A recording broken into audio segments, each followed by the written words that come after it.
Hello, ladies and gentlemen. Welcome back. It's been a while, sort of. We just released a new episode on YouTube, so I guess it hasn't been a while, because haha, we fooled you.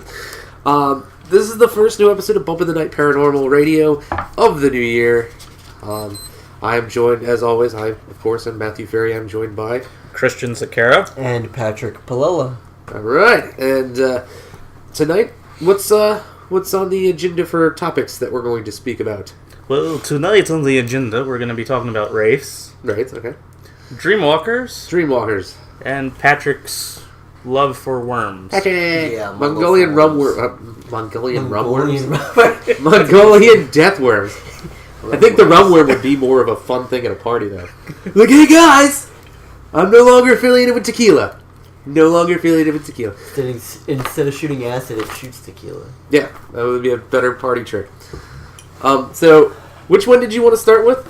I think, because technically tomorrow, well, right now, I'm going to say this will probably air afterwards.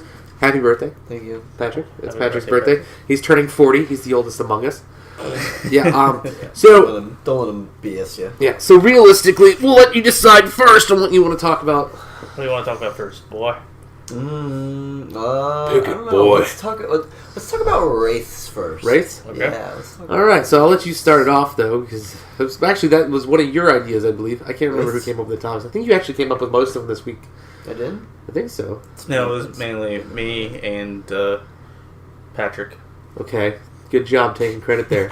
Gotta steal it from the birthday boy, steal his thunder. He had the, on his day of birth, you have to come in there. He came up with the Mongolian deathworm, so... Yes, he did come up with the Mongolian. So we're going to talk about wraiths first. So what did you find out about wraiths? Well, wraiths is from, like, the Scottish word of... It's more along the lines of, like, a Scottish term for, like, ghost or apparition or spirit or entity. I mean, to me, a wraith is just another form of like, an entity. But I think it also stems to the fact that wraiths are kind of like, I want to say, like, a doppelganger, in a way? Sort of.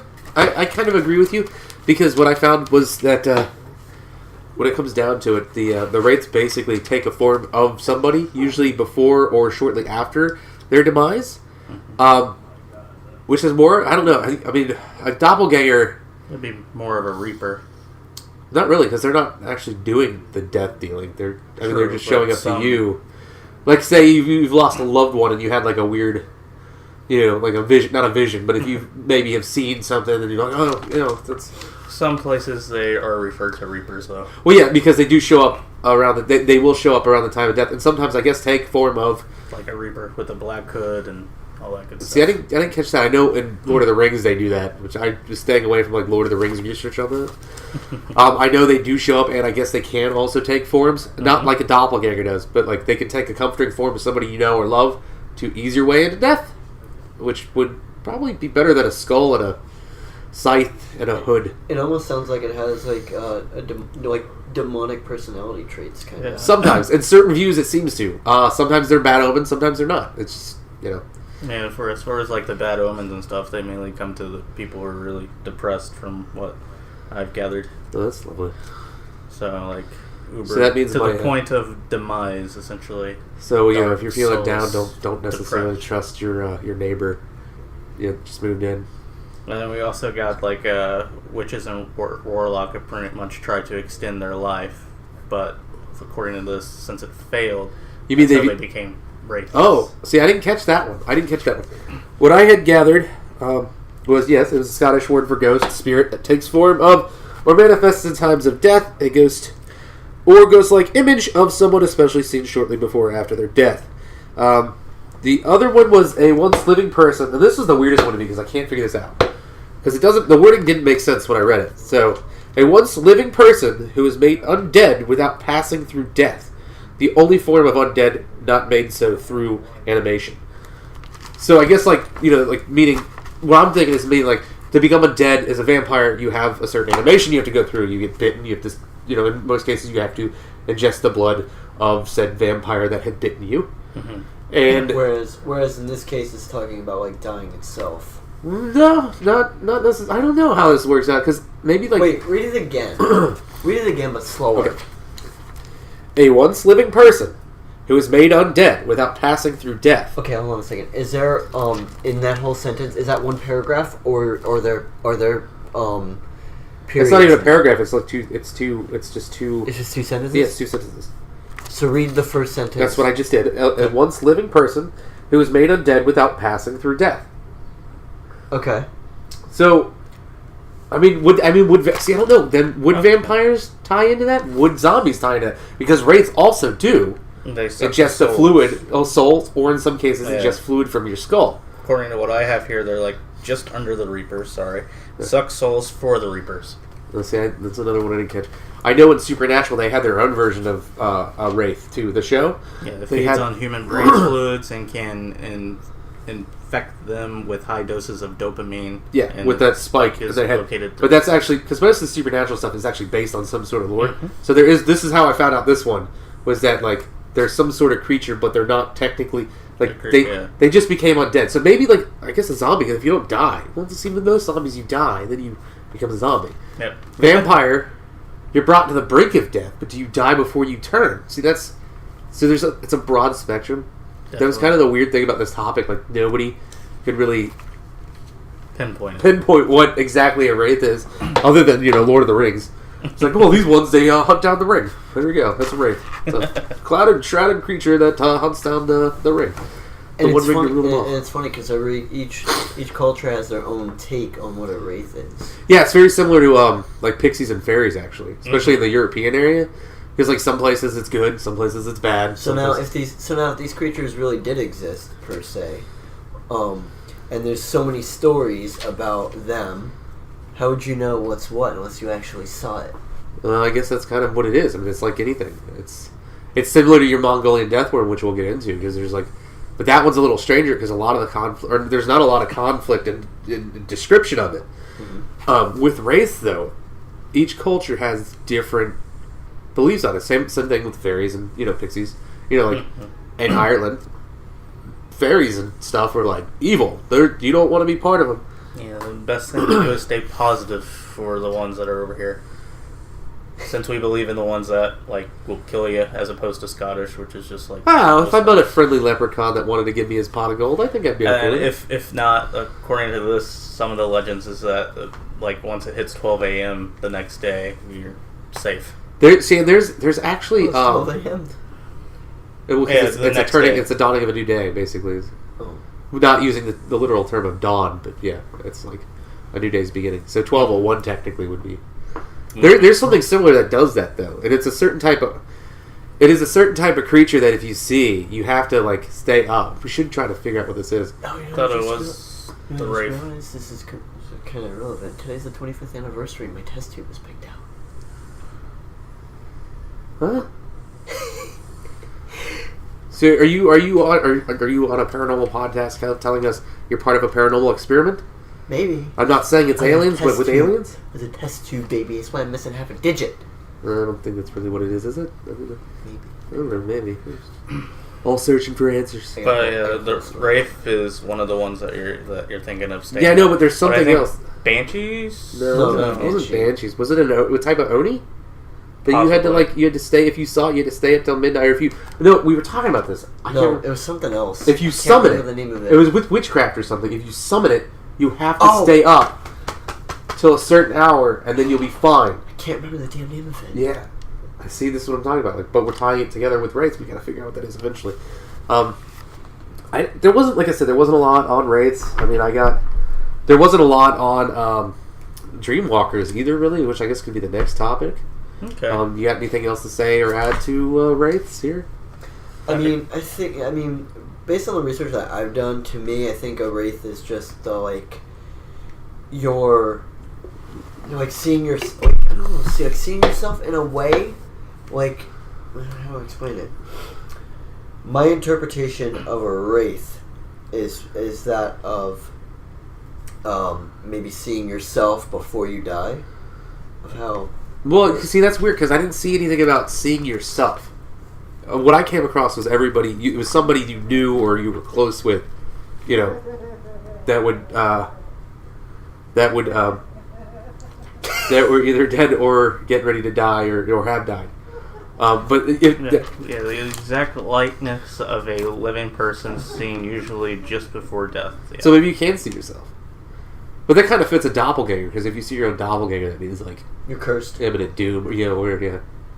And then, like, I had a weird theory, because going back to the whole belief of possibilities on string theory and stuff like this,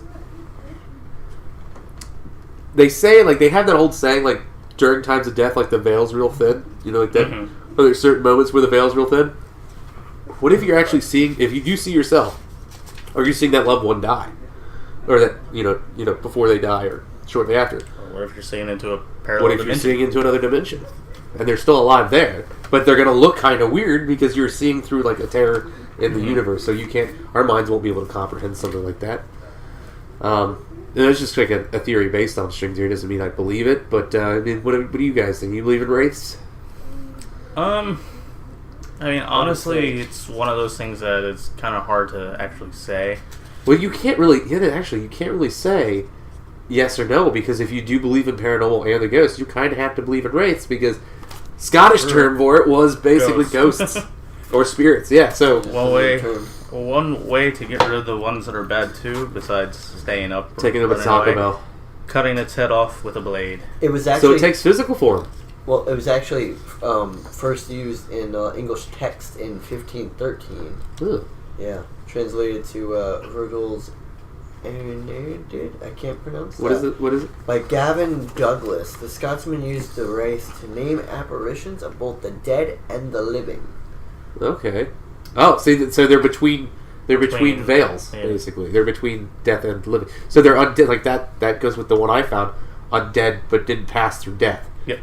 So they're still kind of like a ghoul. Yes. I think a ghoul would fall into that, right? So if you saw, let's say, a physical manifestation of yourself, would you be considered a ghoul?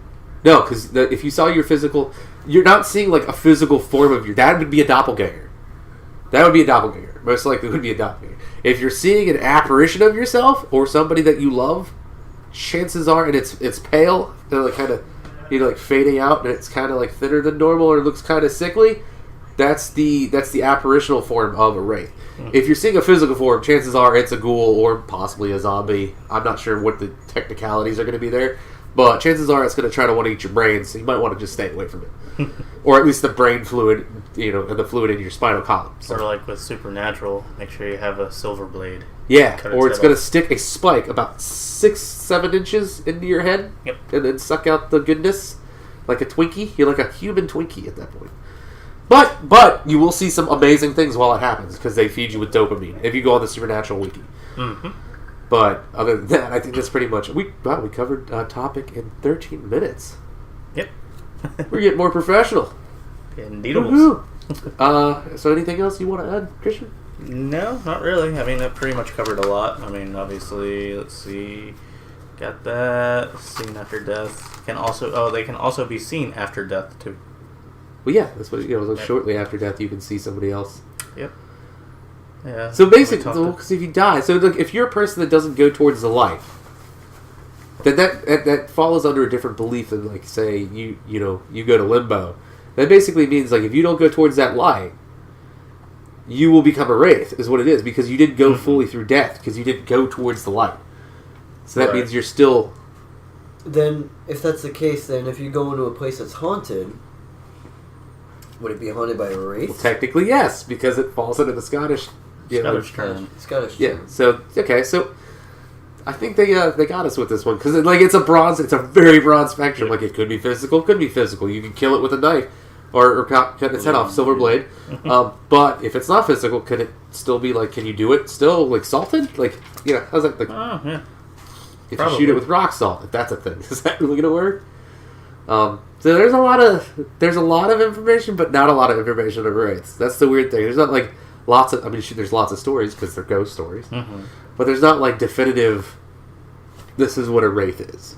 Right. It's more of a broad term that's been given different definitions. It's also a Rolls-Royce vehicle, which came up quite often when I did research. Yes, and yes, I would love a Rolls-Royce, especially the Wraith, because it does look pretty awesome, but I can't afford that.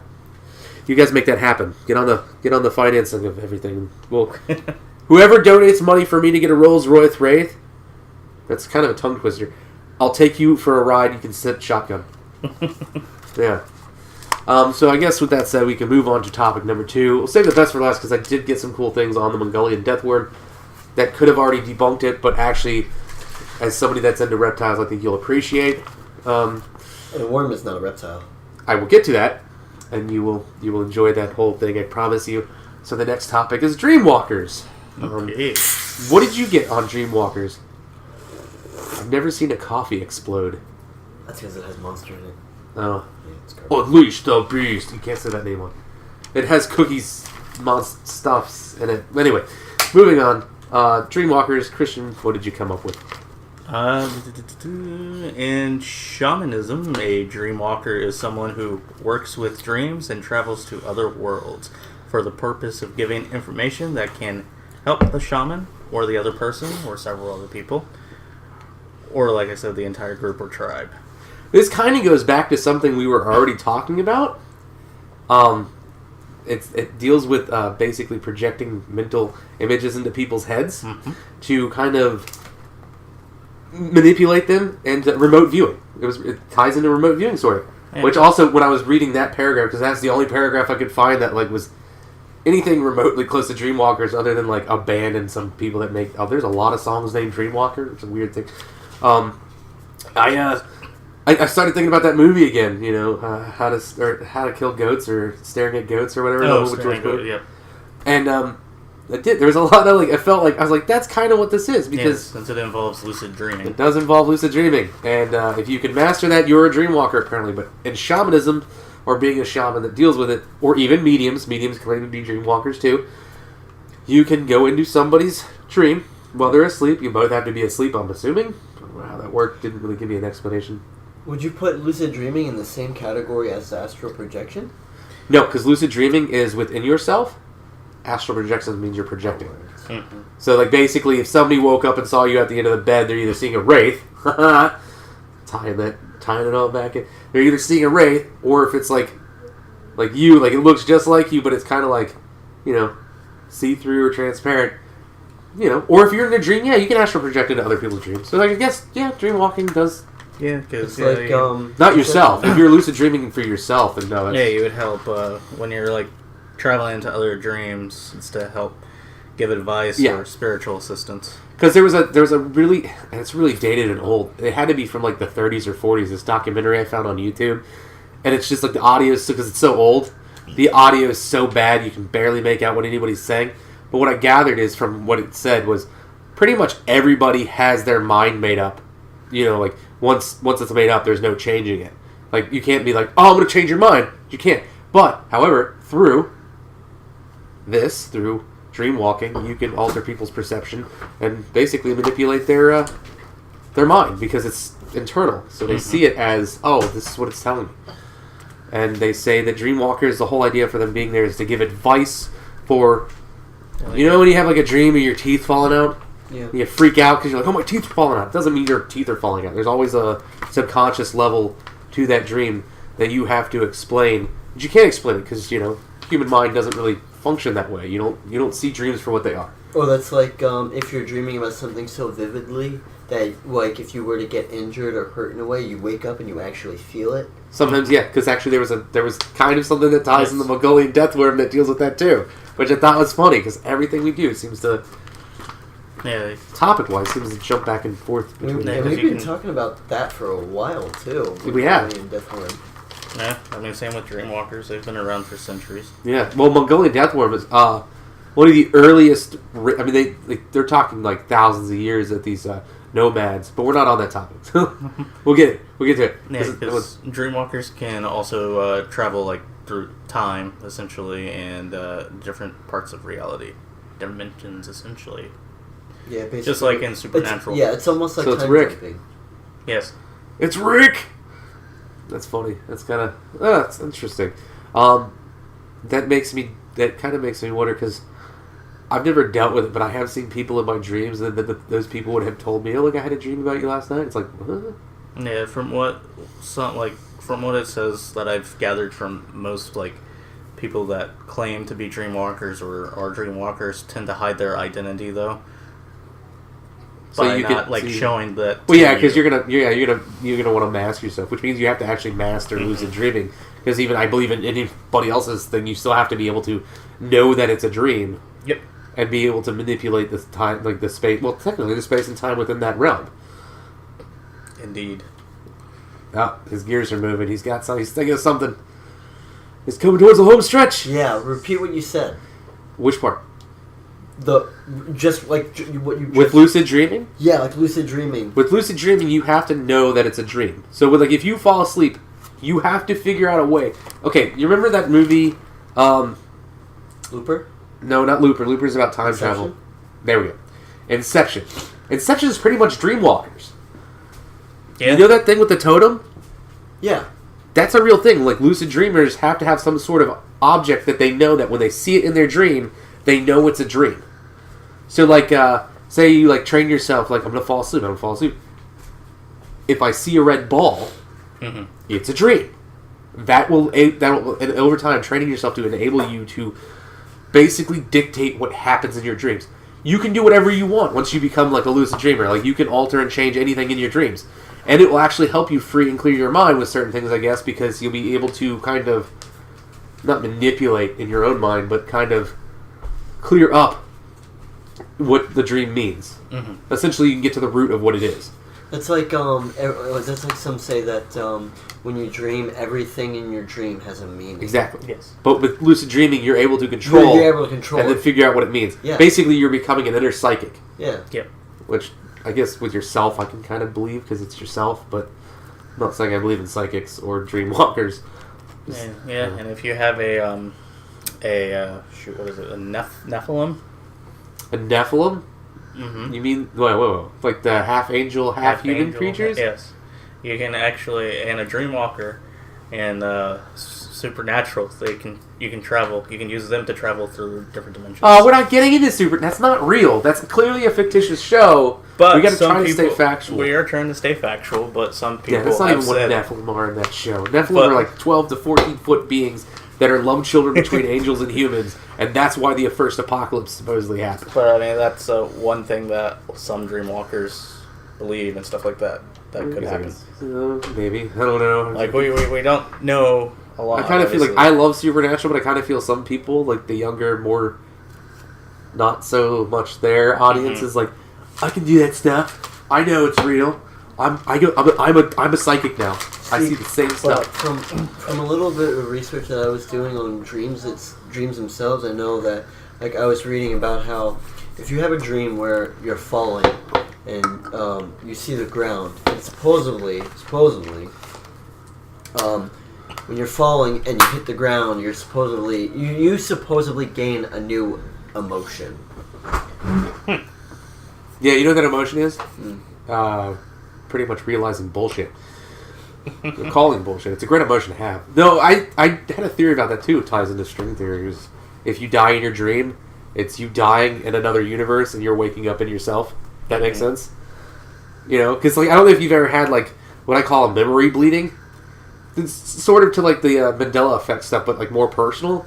Right. You remembered something so vividly, and then you'll have one of these dreams where you die, but then you'll start to remember things again later on, and it's wait a minute. Maybe dreams are our subconscious way of trying to remember our past lives. That, or it could be too that with your the other self could be a dreamwalker. You gotta remember though, with past lives, if you go on the whole string theory, sorry, gotta bleep that one out. Sorry, I got excited because it's the theory of time and space is that time's not fluid. So in other dimensions, time wouldn't necessarily be you and me are having this conversation right now. But you and me could be having this conversation in the 1800s at a bar or a saloon, and somebody could be walking into this bar right now and be like, "You took my gold," and put a bullet in the back of your head, and then that would be the end of you, and you could have that dream tonight. Mm-hmm. And if you do, that's me actually kind of dream walking you, but subconsciously, I'm not actually in there. But realistically, you got to think of it that way, which would mean past lives, yes, do exist, because through string theory, that's all possible, because your mind might see things differently. If you look at, say, mushrooms. I know it's going to sound really weird. I don't mean those types of mushrooms. enforced with fungi that are attached to, like trees and organisms around it. Now, if you kill one type of fungus in a forest, it could kill not only that fungus, the trees around it, but it could also network through and destroy that same type of fungus on the other side of that forest. Butterfly effect.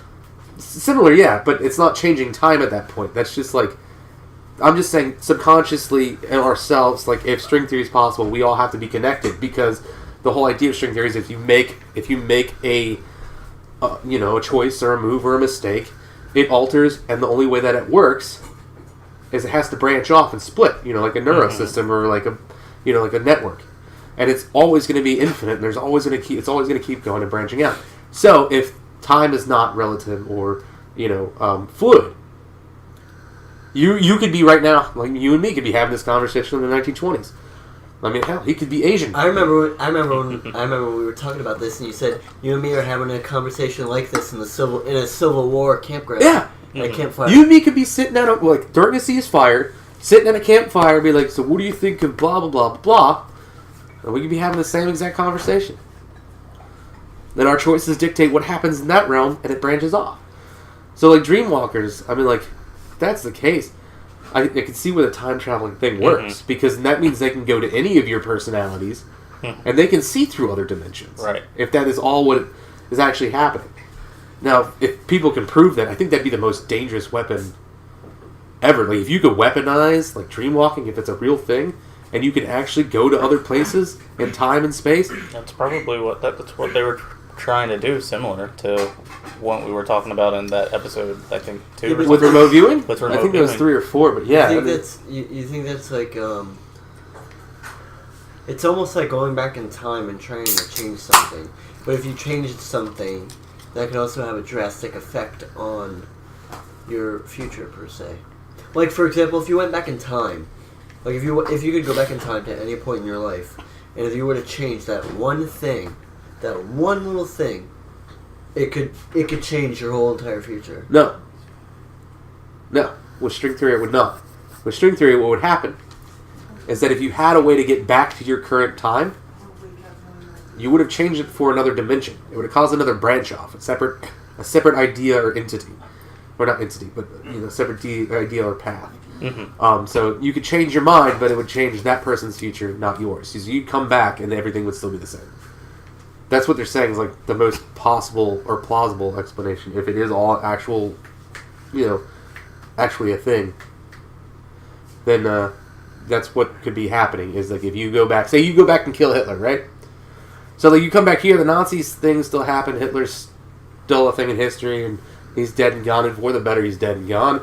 And but in another dimension, he could become like a famous painter, and everything could have changed. And but that doesn't mean something else isn't going to alter it to where it would come back and have something else take its place. Mm-hmm. They kind of say like you replace one evil with if you take out something that's evil, it'll replace with another evil or something similar to that. And that's kind of like what it is. Yeah, in string theory, everything has to everything can branch off, but it has to equal itself out in some way or form. So like in one way you could be super rich, right? And there could be thousands of you in different dimensions that are super rich.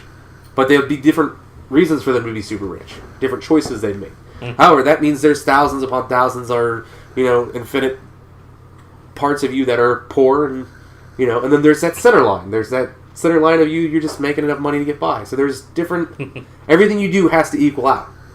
Yep. To every action there has to be equal and opposite reaction. We swim in the same oceans, but wait, hold on. Isn't that Newton? We swim in different oceans, but land on the same shore. Was it Newton that said that? Newton or Einstein? I think it was Einstein. Yeah. So he has a theory of relativity, so I don't know. Well, relativity is E equals MC squared. Isaac Newton. Is it Isaac Newton? So the No. It's not either of them, I don't think. It's not Murphy's Law. Is it? No, it's Murphy's Law is that if anything can go bad, it will go bad. Right. So many of these. Take it a second, folks. We're good on time. What were you saying with the ocean thing? We swim in different oceans but land on the same shore. Yeah, I can see that. Yeah, seriously. That was a Bioshock reference, by the way. Which also deals with string theory. Not to spoiler. I don't think anybody. Well, there might be people listening to us that play Bioshock, but yeah, That's a great. there's always a watchtower. There's always a lighthouse. There's always a man. Oh, that's what it is. Lighthouse. I'm sorry, I thought it was a watchtower. But yeah, I'm thinking Jimi Hendrix now. Always an underwater city. I wish, dude. It'd be awesome to find Rapture. That game itself was insane, though. But that's All three of them. topic. Oh yeah. I mean, the second one was okay. But The DLCs though. I haven't played the DLCs for Infinite. Infinite's my favorite one. I get a lot of heat for that. Who's like, the first one's so good. I'm like, it is. I'm surprised you didn't read the book. There's books. I didn't know there was books. There's one. Yeah, Bioshock. It covers the first and the first. It covers the first and the second games. Yeah, it's Newton's third law. Yeah. Oh, look, it is there. So is Isaac Newton. Yeah. Huh. Very interesting.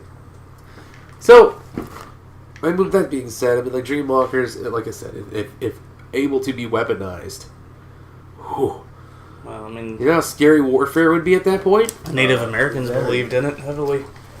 Yeah, they did. I'm pretty sure there's a lot of cultures that probably tie into it. Yeah. I want to say there's Egyptian. shamanism. So Well, I think yeah. Egyptian beliefs Egyptians, had that yeah. too. I think you learn about that in, oddly enough, in Legends of Tomorrow. You learn about, with the whole Hawkman and Hawkgirl situation. Oh, yes. With, Amun-Ra, or whatever his name was, that ended up becoming... Amun-Ra. No, it's a certain character that he becomes. Oh. Yeah, It's not Damien Dark, it's... no, it's... oh my god. It's on the tip of my tongue. He was such a good villain in that, too. He was so good in that show. By the way, if you like things that deal with time travel, but actually don't mind like the Back to the Future version where Randall things, Savage. Randall Savage. that's not Randy Randall. Savage. Randall Savage. Ooh yeah.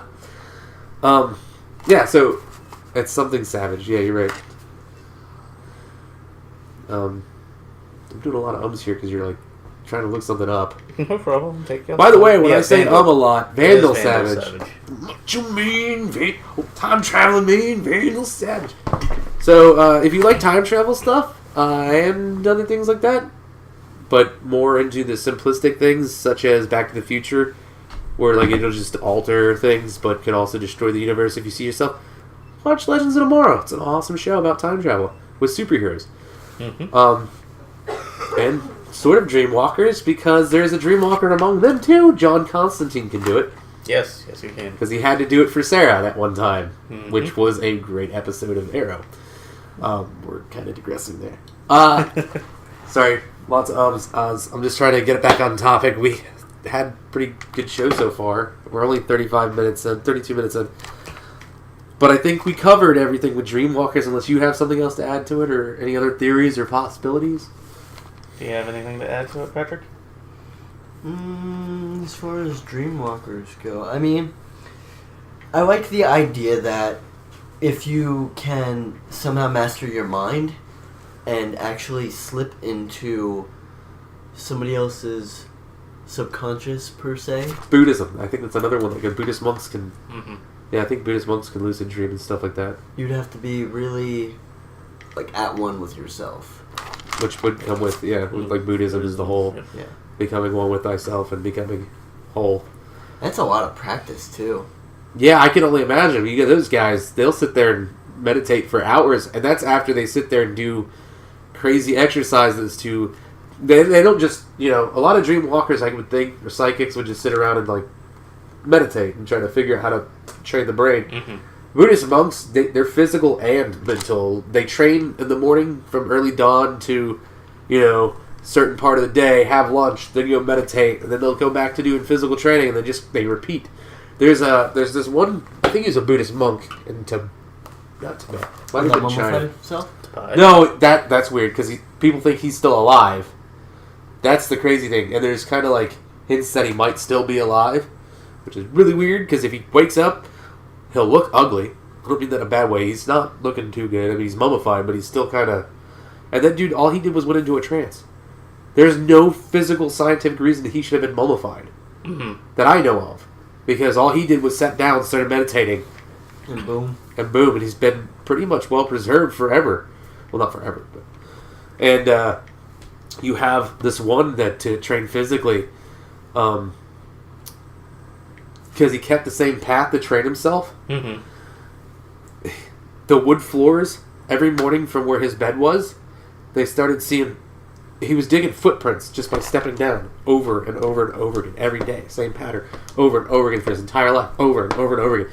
So you started to see like footprints burrow into the wall or burrow into the floor. You could see where he would like practice like 1-inch punches and stuff like that. You know, just where you point, picture pretty much like a block of wood. Mm-hmm. Or in his case was like he would do it downward. Right. You pretty much put your fingers like this, where they're pointed out, hands straight. You curl up into a fist, keep the same length, and punch down. And he would do this every day for like 1,000 times. And to this really hard wood. And you would see his knuckles imprinted in there, in the wood and stuff. So they train themselves physically, but to handle that kind of pain, because I'm sorry, I don't care who you are, if you're a normal person, you're going to sit there and punch something 1,000 times a day, over and over and over again, yeah, your hands are going to callous up, but that's still going to hurt really bad. So you have to, so to be a Shaolin monk and a Buddhist monk, like you have to, the Buddhist monks not much, but the Shaolin monks you have to like train yourself both physically and mentally. Because both train themselves mentally and physically. That's true. Shaolin monks aren't Buddhists, I believe, by belief. So I think Shaolin are more disciplined than maybe Buddhists.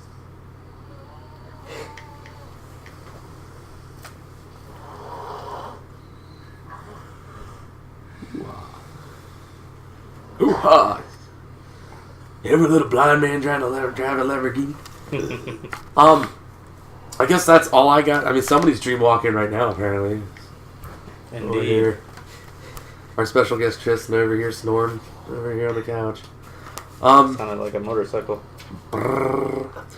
So, Dreamwalkers, anything else? Anything else, Christian, you got to add for Dreamwalkers before I close out that topic? And we move on to the more interesting, well, not more interesting, but one I have the most information on. Let's see, where they're dreaming. No, I mean, we pretty much covered everything. Each culture has their own version, just like everything else in the world. But somehow it's always somewhat consistent? Version of the lore, while some have similarities. There are also major differences. Another lore, it's possible to walk within other people's dreams, which we already said, but not affect anything. In other cases, it is possible to manipulate or even kill people. What? Kill within the dream. See, that would be so scary weaponized. Think about that, especially if it's dimensional. We're like, oh, we found out there's a problem in this dimension. Similar to, like, Freddy Krueger. Oh, dude. Wow. So Freddy Krueger's a dreamwalker. Mm-hmm. Would he be I wonder if he'd be a wraith. It's possible, since he is technically dead, but he's not completely He's not dead. Did he die? I don't know. The Crow. The Crow would be a wraith. No, because he died. Yeah, he died, but came back. He took a swan like dive. a zombie-ish. No, it wasn't a zombie, though. So Yeah. I mean, a real zombie, though, like, from Voodoo and Hoodoo, you're not, like, all brain dead. Like, you don't, like, try to eat people. Mm-mm. I mean, you're just being controlled by That's true. If whoever you see the movie Serpent and the Rainbow, zombie powder will make you just, like, blindly, like... follow whoever's telling you. The original, the first zombie movie was actually about basically a zombie powder type deal. It wasn't like George A. Romero is the one that started that. Mm-hmm. Like that before him, there was no zombie. There was just like Yes. like ghoulish. I don't know if it's actually called that. It might be zombie dust. That might not. Yeah, be the zombie name. powder, zombie Is dust that what is It's I believe down in Haiti. It's a dust. Actually, it's not what people think it is. A lot of the time now, it's used to just kill somebody. I did know somebody that had a brother that lived down in Haiti that got just sitting in his car. Some lady walked up to his car window, just blew this dust in his face. Next thing you know, he's in a coma. Yeah. Like it wipes your memory completely. Yeah, he doesn't. He just remembers some lady. That's it. He luckily survived. They thought he was going to die, but he did survive. So. That's good, but I mean, that's not exactly what zombie powder was originally, so If there's a zombie, like the original zombie powder supposedly allowed you to control whoever was under its influence. Which, I mean, thank God Jeffrey Dahmer never mastered the art of zombie powder, because he'd probably still be kicking. Uh-oh, somebody's becoming a wraith.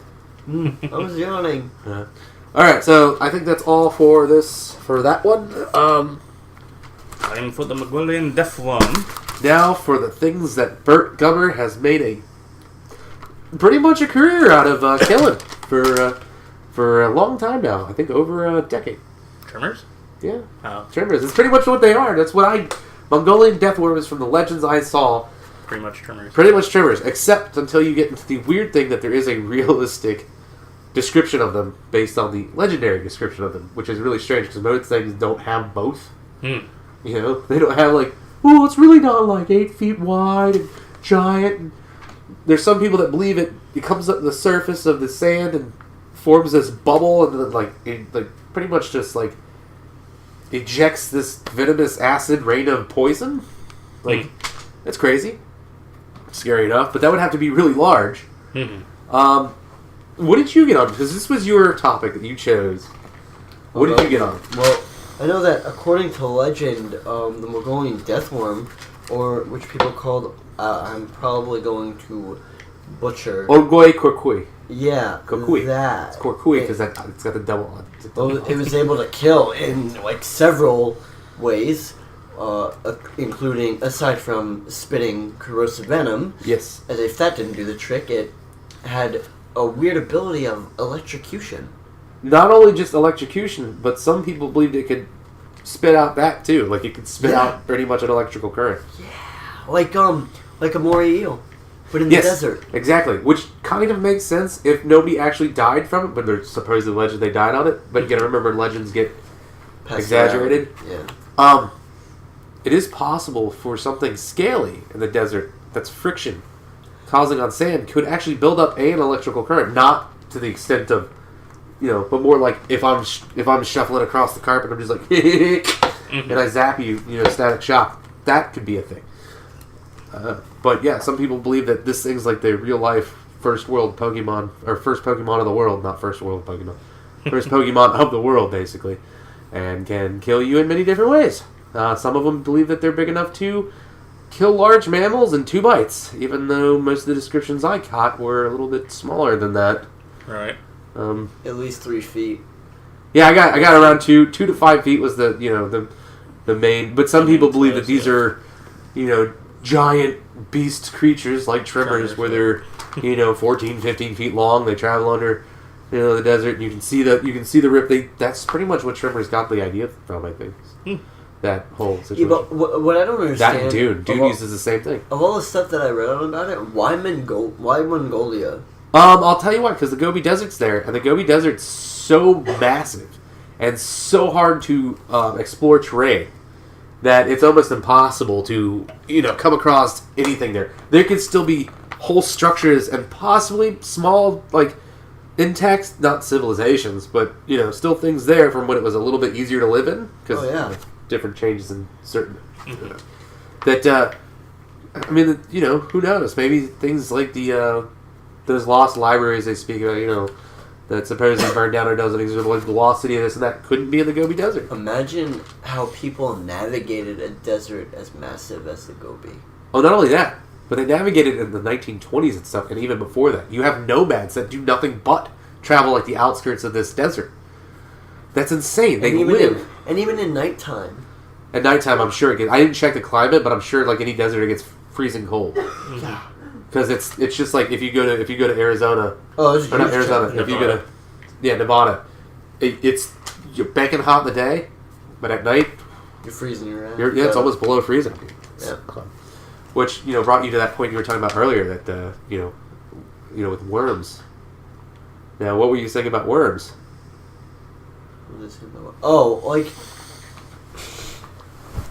when you think of worm, what's the first thing that comes to your mind? Slimy? Dirt. To me, when somebody says worm, my immediate thought is dirt, mud. Well, sand. Sand. Well, not. Okay. Sand. So most encounters of this worm do happen pretty much right after rainfall. they've noticed that they say that a lot of like most of the common sightings happen after rainfall. That seems to be part of the legend. There is a weird thing though with this legend, as I was saying at the beginning of the show. These get described so close to each other for the most part. With a few renegade ones, they get described so close to each other that it's just hard to believe that it's not something that's actually there. Mm-hmm. Like in 1921, I believe. Oh, no, that's right. It's 1922. The Prime Minister said it is shaped like a sausage, but 2 feet long, has no legs nor feet, and it is so poisonous that merely to touch it means instant death. It resides in the most harshest parts of the Gobi Desert. What does it even eat? What does it eat? It's funny you should say that because I did find its dietary requirements, I guess. Apparently, it feeds on rodents. Yeah, I know, it's weird, but you gotta remember, in those deserts there are oases and stuff like that. Oh yeah. So there is life. It's very slim. It does feed on larger mammals, not like large mammals, but larger mammals. Maybe the deathworm is slowly wiping them out. Maybe. The belief of how it reproduces is really strange and kind of throws it out of way out of the park for me right now. Is that the sightings are that they're red. They're always red colored. It actually that name translates to intestinal worm or intestine worm. Yeah, red in color and reddish color. Now, did you find out how they reproduce? No. So they reproduce and get their color by they mate, but they lay eggs within a camel, and then the worm hatches out of those eggs, eats its way out of the camel, and because of its eating the camel's insides, it's red. Similar to like shrimp, or not shrimp, similar to flamingos that eat the brine shrimp. That's why flamingos are pink. Right. You can also dye the shrimp to be other colors. You can get blue flamingos and stuff like that. You just have to make them eat a lot of shrimp. Not even making this is a real thing. Oh yeah. Okay. So I think that's kind of what they're going for. Like, oh yeah, no, it eats the inside of the camel and it's red. I'm like, that doesn't make any sense because there's no dye in it. Brine shrimp produce a dye. Right. You can alter the dye color, but it doesn't. But it actually, I don't know of a worm that produces some sort of colored dye. So basically, the dye is altered by the plankton the shrimp eats. The shrimp is now a certain color. That shrimp gets eaten by a flamingo, turns that color if it eats enough of them. So yeah, you can have blue, green, purple, red, all these different types of colors of flamingos if you actually fed them in that way and changed and altered the shrimp. I wouldn't recommend it, but it could happen. So it's kind of the same thing, I guess. So apparently, camel intestine, if you eat it and eat enough of it, you're going to turn red. So yeah, then basically it eats its way out of the camel and slithers its way into the sand and takes off. And that's kind of strange to me. I mean, just the fact that like it could potentially electrocute somebody from Right. well over 7 feet, or 5 to 7 feet. Yeah, that's some strong shuffling across the carpet there. But as I was saying, now when you think of worms, what do you think? Slimy, dirt? Well, the first thing that comes to my mind is dirt. Okay. And What about the physical aspect of a worm? Oh, I mean, slimy, small. Uh-huh. Although there are worms that eat other worms. No, I understand that. I'm not saying that. I'm saying and some worms get pretty big. the physical aspect of a worm. Have you ever seen a worm with scales? No. Okay. So here's the thing I was thinking of. So few of us have. So with the static electricity aspect of things, realistically, if a scaly creature, say there's a worm with scales, is scurrying across the desert, mind you, everybody thinks snakes are slimy, but they're not. Mm-hmm. If it's going across the sand, it's creating friction, which in turn could cause static electricity. But not the fact that it becomes a freaking Pikachu and can launch electricity 7 feet. Like, it can come up and be like, "Hi, I'm Mongolian Deathworm. Haha, have fun with the balloon in your hair. It's now sticking to it." And like, that's pretty much what it is. Like, there's no way, unless it's a moray eel. Like, unless it's like not an moray eel, but an electric eel. If it's like that, eel. impossible. But they need water to make the electricity a thing. What are you handing me? Yeah, I'm going to get to that. See, I did my research. Trying to throw me off guard here. I even told you how these things reproduce. What you guys got? You guys got anything on this? I think you got it all. Dude, when I read the camel thing, I was like, that's weird. It crawls. I need to lay my eggs. I gotta find a camel. Slithers into the mouth, apparently, lays its eggs, and leaves some other way, and then lets the eggs hatch. And it's kind of gross. So the owner of this camel's got to see some weird things going on. That's all I'm gonna say. Like, what is it doing to my camel? Maybe it's dead. Maybe the owner's already dead. Maybe, possibly, but I think the camel has to be alive. You really think a worm's going to go after something small, something that's big that eats things, is going to go after something smaller than the actual prey? Unless it's like a snake with indeterminate growth that knows that it won't go after something. Oh, door. Or what if it?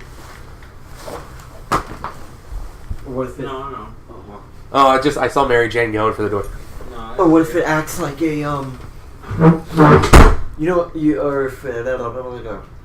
Yeah, that's. You're familiar with Komodo dragons, right? Yes. What if it acted like that?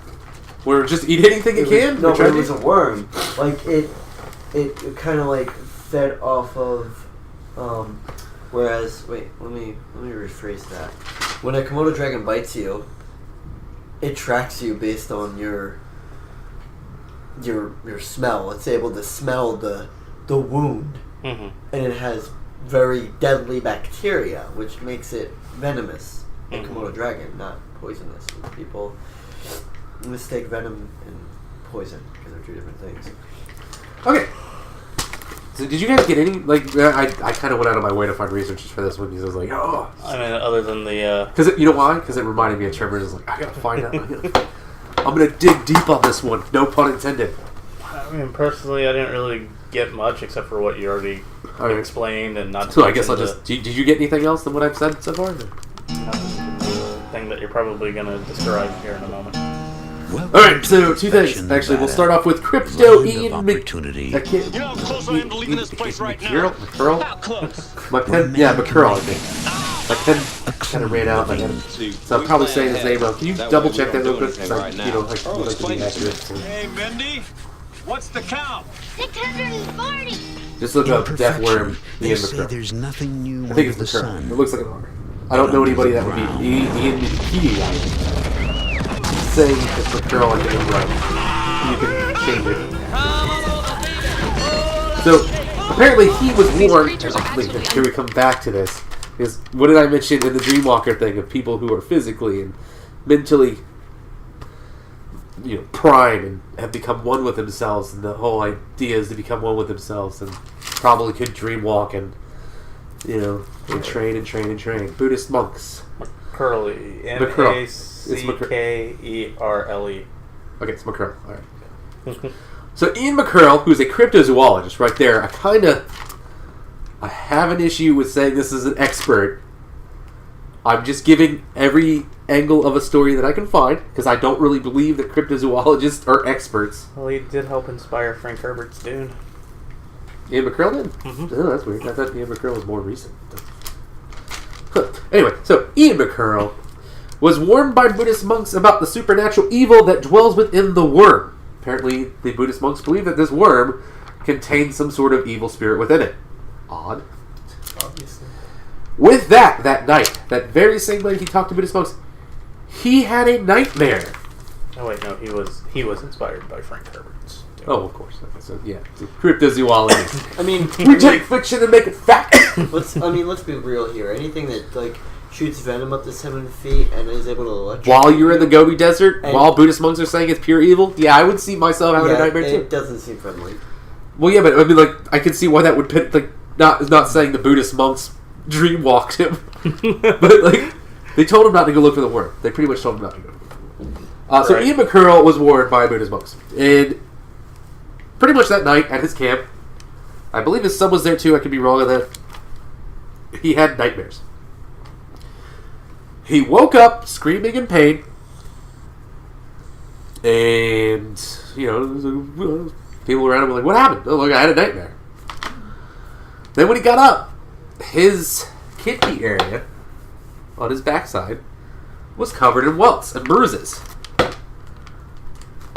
Maybe he just got drunk and somebody kicked him a couple times to wake him up. Like, dude, you dead? Just wake up. They would like started moving around. They're like, just run back to the other side of the camp. Like, what's wrong, man? Had a nightmare. See what I'm saying? There's possibilities. I'm debunking things as much as I can. So yeah, he had all these welts on him. Left. His heart started failing the next day, so they left the expedition. Everything seemed fine. He got better. Apparently this worm hibernates all year. According to legend, hibernates all year except for June and July. Which I don't remember it raining a lot in June and July in the deserts. So that kind of... Could on the other side of the world. I'm maybe, curious. but it's a desert. I don't know. June and July seems like it would be summer. Well, yeah, I guess you're right. Seasons do change. Like, does it rain in the daytime or the nighttime? I know it rains down in Africa. And they're blessed. The rains down in Africa are blessed. We don't. That should be a topic on one of our shows, because who blesses the rains down in Africa? Toto? What is Toto? Is that an insti? Is it a being? Is it a Mongolian deathworm in Africa that she's like, I'm going to change my ways, man. I'm just going to bless the rains. It's Uganda, right? Huh? It's not Uganda. It's not Wakanda. You know the way?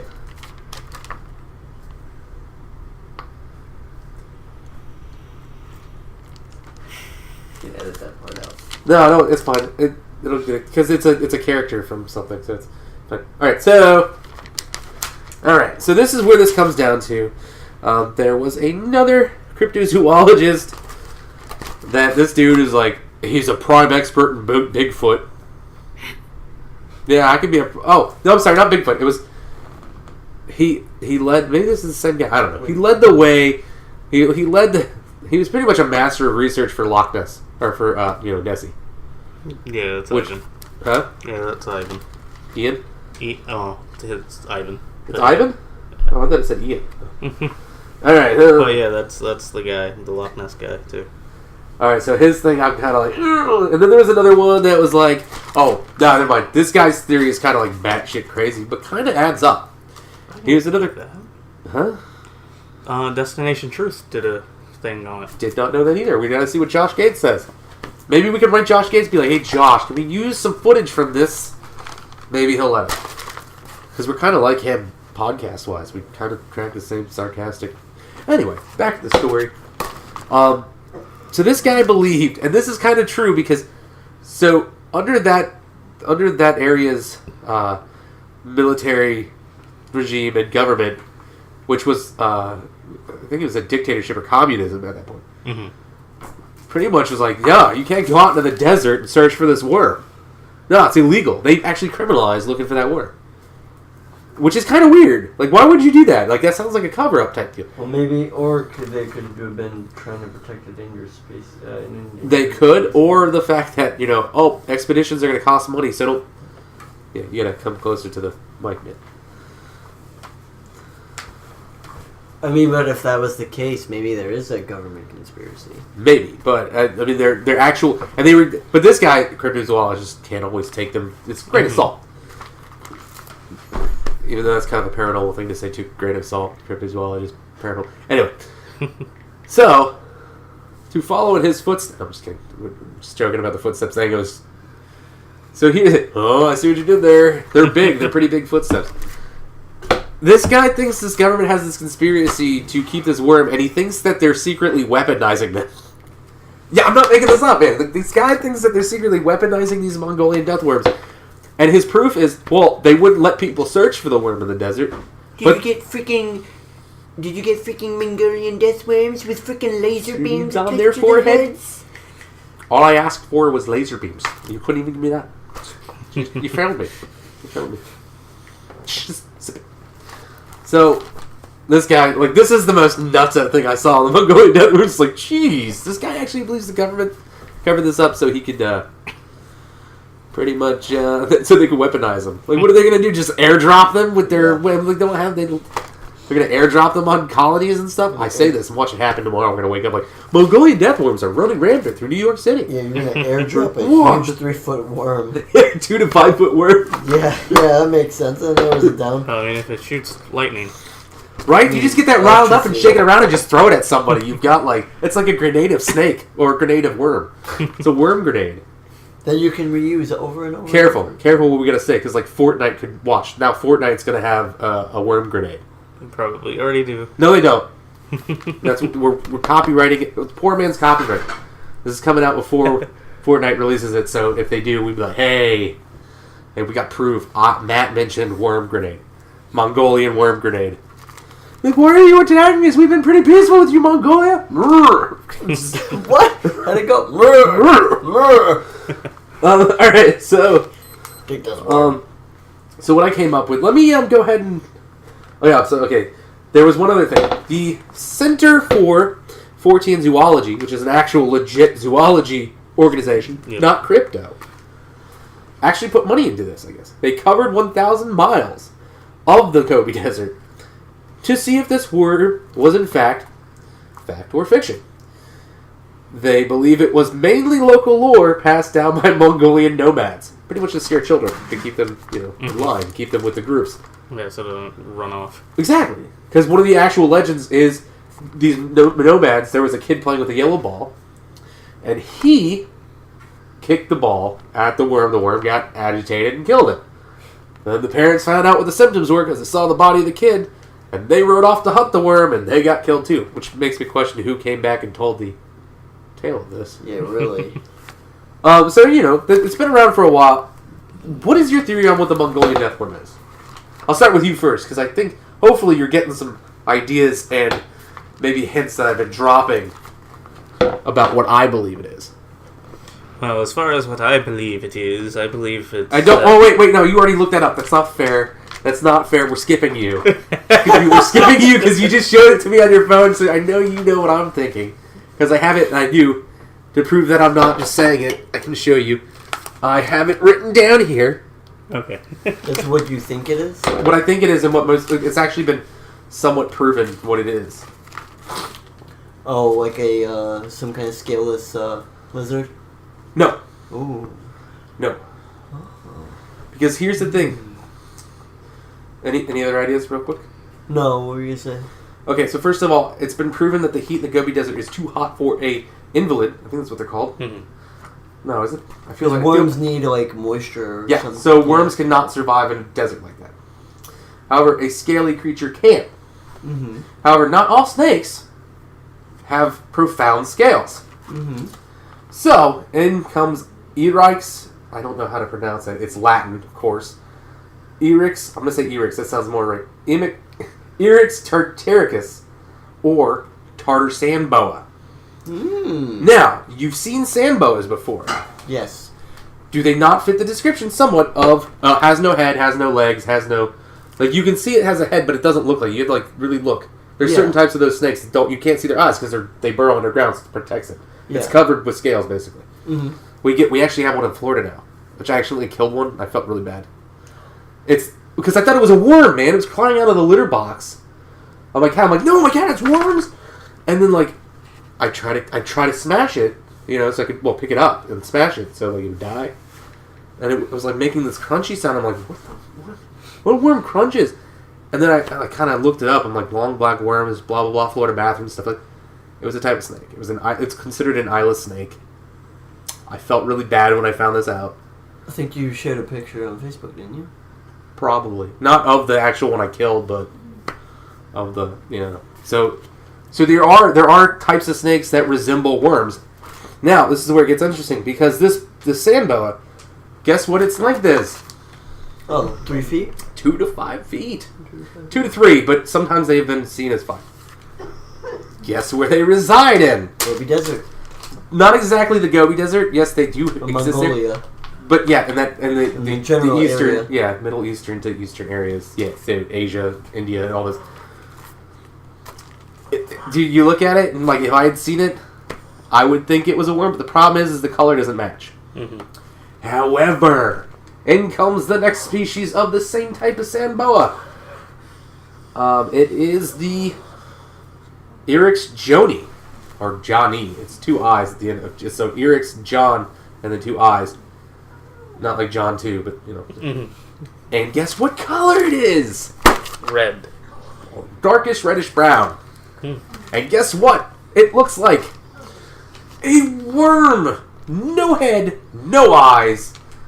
It matches it almost exactly. Anyway, with the first one I told you about, I guess it was shown to some of these nomads to see if that, like possibly, was this what you guys saw? They're like, yeah, that's pretty much it.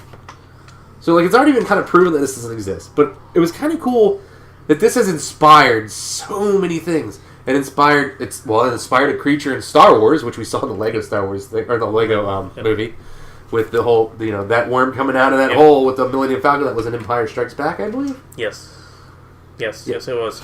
Also, the Sarlacc, it's like a sandworm.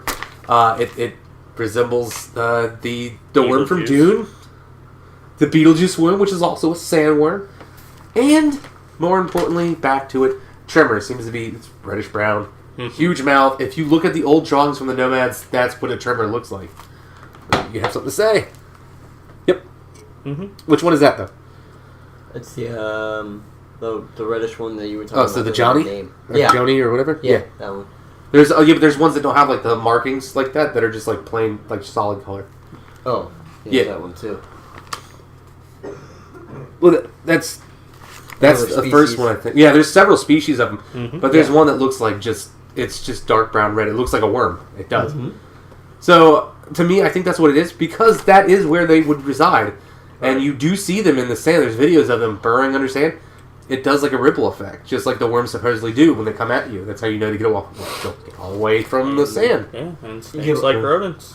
And snakes eat rodents, and snakes eat mammals, and certain ones could get bigger than normal size if possible, because most snakes do live on determinate growth, or indeterminate growth. Where, the bigger their area of living and the amount of food that they can keep growing. Yeah,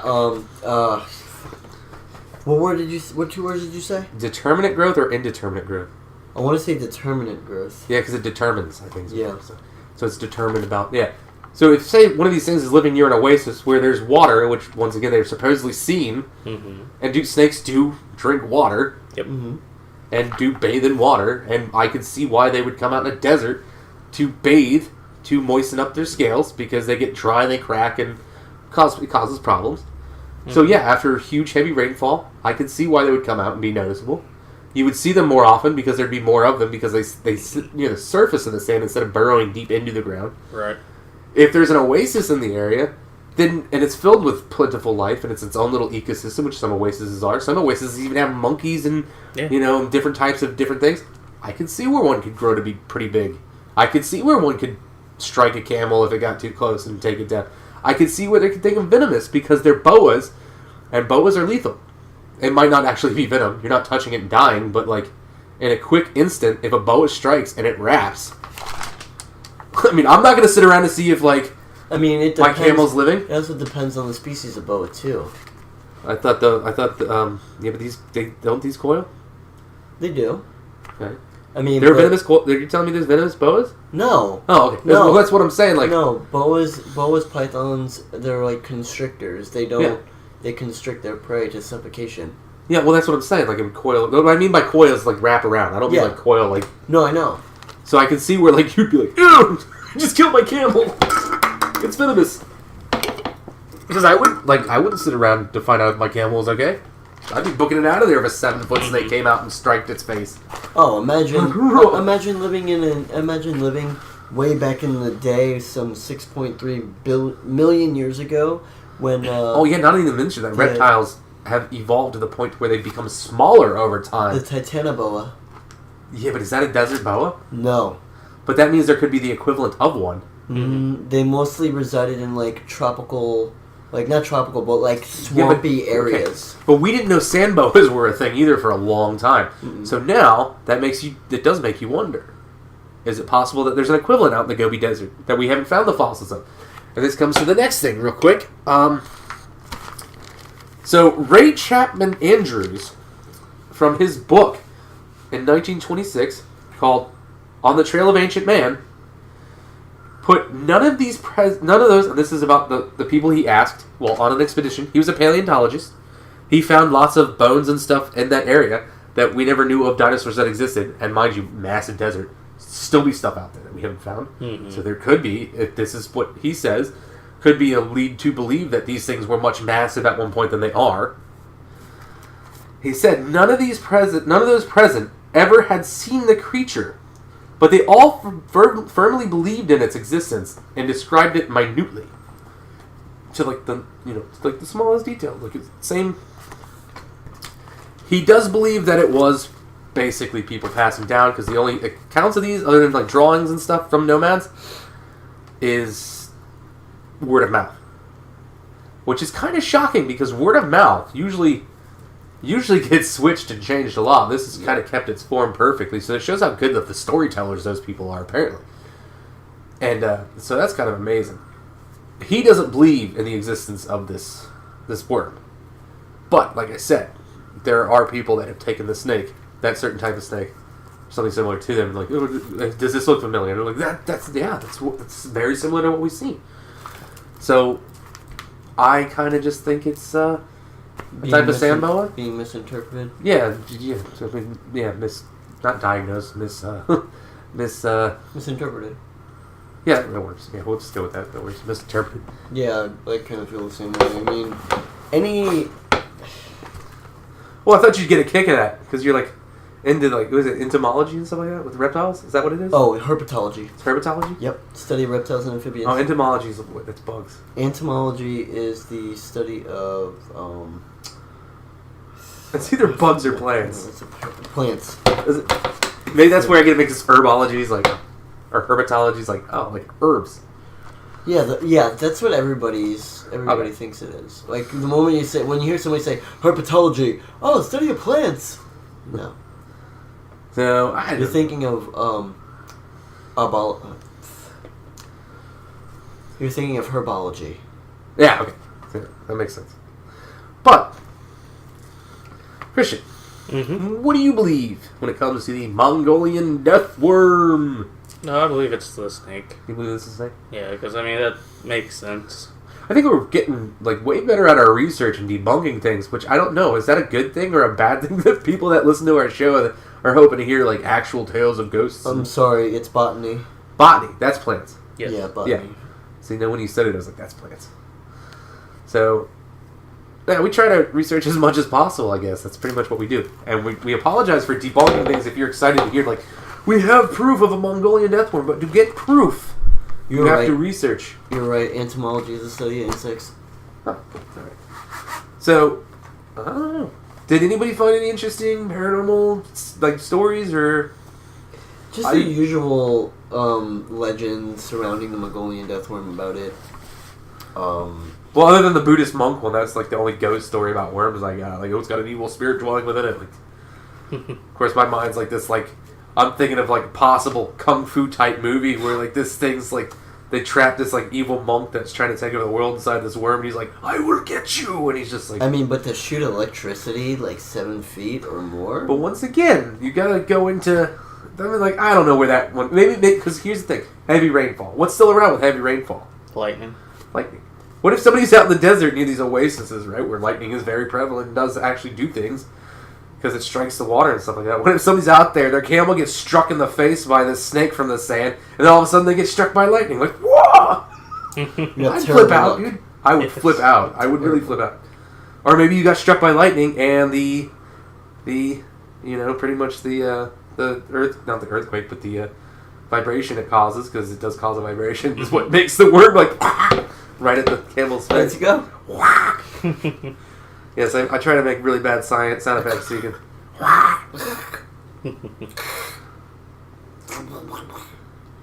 That was a pretty solid. You know what? That's a pretty solid hour and 13-minute episode. I really think we covered everything. We didn't go on any rants. Sometimes we do, which is fine. We went on a little bit. We didn't go off topic. We didn't go off the trail a little bit. We stayed pretty much on the track. We stayed in the desert. Yeah, unfortunately. In the desert. It was a little dry. Some of the humor was a little dry. At least we have our camel to give us milk and stuff. No, camel got eaten by a Mongolian deathworm. But the weird thing is before the Mongolian deathworm went down, I swear I saw it come to me, and he was pale white and in a vision, a little bit skinnier than normal. Did it look like a wraith? My camel, yes, it did. Oh, yeah, that's what I thought. Yes. I called him Wraithel the camel. So, and then, also you know, on a top of dreamwalker that, candle? man, then I had a Is it dream. dream-walking wraith candle? No, but Candle. according to the Camel. one guy, Mongolian deathworms can dreamwalk. The dude, it was available. It was available. Had the ability. Well, I got Speaking Dracula. hieroglyphics, Matt. No, I got Dracula. Like Dracula. Sorry, folks. The things are happening. This changes. I think I'm becoming, how you say, a vampire or a wraith. I think you're becoming to speak hieroglyphics. That would be bird, plane, and snake. How do you speak Egyptian? Bird, plane, and snake. I just told you. I'm a vampire, not Egyptian. What do you want from me? And the square is bird, shoe, star, spangled banner. We don't know about that one yet. Yeah, no. It's work in progress. Blah. One. Ha ha ha. Anyway. Two. Yeah, no. Anyway, we went on one topic. Ha ha ha. Two topics. Three. Look, guys. Three topics. We've had some people tell me that there should be a little bit more humor on the show, which is kind of what I was doing. So, like, they like the humor because it ties away from The seriousness. the seriousness. Well, this one wasn't really serious, though. We found some topics. We debunked them pretty easily with facts, with good facts. Got in there. And if you want some humor, we have a new show. We do have a new show. And the first episode actually was released It is- today. Oh, that's right. Yeah, today we released the show. Right now our schedule's looking like this. To bring you the best content here on Bump of the Night Paranormal, we didn't want to do a show every week. We figured that it's better to do one every other week to kind of give us time to Do research. With that being said, this is not this one. The other one is kind of an adult-only show. It's not very... I mean, there is some cussing in it. There is some cussing in it. And it is something that we've all enjoyed. It wasn't that bad. Yes, it was. There's a certain topic we kind of mentioned. I don't know if we actually mentioned it yet. There will be next week's episode that we mentioned it. Yes. However, the new show is what we all... It brings everybody together. Not just us here as a group, but people we know and people everywhere. We become friends with people over this topic. And that is movies. I love movies. My whole dream with all of this is to eventually go on and write and direct movies. Basically follow the footsteps of one of my idols, which we're going to talk about next week, actually, on the show. So every other week's going to be a different show. It's going to alternate. It's going to be Bump of the Night Paranormal. Then it's going to be Shoot the Real, which is our new show. If you guys like movies and don't mind a little dirty humor and adult jokes, fine. It is not like this show. It is more of a humorous show. It is way less serious. Yes, it is way less serious.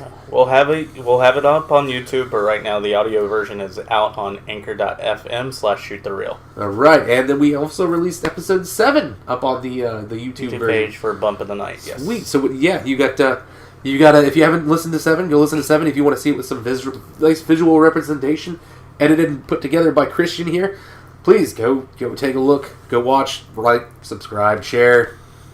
Go buy our shirts at shop.spreadshirt.com/bumpinthenightparanormal. It's a lot to remember, Yeah, alright? It's a lot to remember. And check out our Patreon at patreon.com/bumpinthenightparanormal, which will also be tied for the Shoot the Real Patreon. I think I should just combine both of those. Yeah, I don't know, because people might not want to donate for one thing, but donate for the other. Okay, well, You see what I'm saying? Like, if they like the movie page, they might not want their funding going towards gotcha. paranormal stuff. Alright, so we might just have that split. Remember, We'll decide. our Patreon stuff isn't for us to get rich or buy a Rolls Royce Wraith, unless you want to eventually want to Go on investigations. Go on investigations, and we can't do that without equipment. Without equipment. So instead, we don't qualify for grants. We are looking into some of them, but right now that's not considered an actual legit field of science. I mean, sometimes it is, but this situation it's not. So we are looking for financial backing, and it helps with not only that, but it helps us better the show and better our product for you. If we can use it to better that show and better the product for you, then you have a better experience listening to us, and that's what we care about. You are our number one reason for doing this. Like PBS, who keeps canning our asses. Sorry, that's a funny joke. It's a funny joke. I don't care if you leave that in or not. Just like PBS, but more realistically, this would not be possible without viewers like you. And we say that, and if you want to use our stuff, just give us a shout out, it'll be fine. We won't block your videos in the US. Salty. Anyway, I guess with that being said, did anybody find any news stories paranormal wise that had come out? I didn't see any. I honestly haven't seen any. Yeah. Okay. So I guess with that being said, that's another thing we need to look into, like weekly paranormal stuff. Well, yeah, I've been trying to do that, but I just the last time we did it was the Tree Girl. Yeah. And I thought that was a really interesting story, but once again, we're backed up on topics right now. We've got people suggesting stuff. We're still trying to get to some of your suggestions. We can't get through them all sometimes. Yeah, I know on YouTube it doesn't look like we get a lot of suggestions, but friends are like, "Oh, you should talk about this. I had experiences with this." So we're trying to get through everybody's. There's quite a bit. Hopefully, we'll get through all of them. And the other reason, if we can't find research or something and it's not show worthy, we just can't use it. We apologize for that. If you do have more research that we might not be aware of, please shoot us a line. Let us know if you're an expert of something and you want to be on the show. Shoot us a line. We'd be glad to have some guests on here talking about their experiences.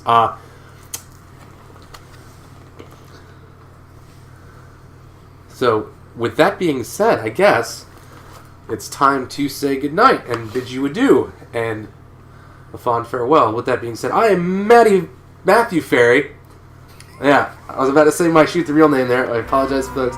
I am Matthew Ferry, joined always by Christian Zakara. And Patrick Palella. And remember, if it bumps in the night, we bump back. That's so Ghostbusters.